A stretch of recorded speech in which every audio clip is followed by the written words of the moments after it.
Morning guys. তো সকালের আজকে কাজকর্মের একটা ছোট্ট মিনি ব্লগের ভিডিওই তোমাদের সাথে শেয়ার করছি। তো দেখো, ঘুম থেকে উঠে গেছি, মাম্মামের পাপা মাম্মাম সবাই উঠে গেছে। তো বিছানাটা আমি গুছিয়ে নিচ্ছি, বাইরে যেগুলো কাজ ছিল, বাসন মাজা টাজা, সেগুলো সব কিছুই হয়ে গেছে।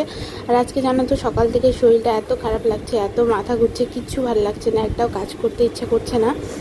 একটু দিদাবাড়ি যাব, একদমই ভালো লাগছে না। তো এখানে দেখো, মাম্মামকে আমি পড়তে বসিয়েছিলাম, তো বই এনে দেখাচ্ছে আমাকে যে এটা কি মা। তো বললাম আমি যে এটা হচ্ছে যেটা জিজ্ঞেস করছিল সেটা। তো এখানে আমার কর্তা শাশুড়ি একটু চা দিয়ে গেল, সেটাই আমি খাচ্ছি। সকালবেলা উঠে বললাম না, আজকে একদম ভালো লাগছিল না। তো চা আর সকালবেলা করে চা না খেলে না আমার একদমই ভালো লাগে না, জানো তো। যেদিন শরীর খারাপ থাকে সেদিন তো আরও বিশেষ করে। আর আজকে এত গরম লাগছিল, রোদ নেই কিন্তু প্রচণ্ড গরম পড়েছে।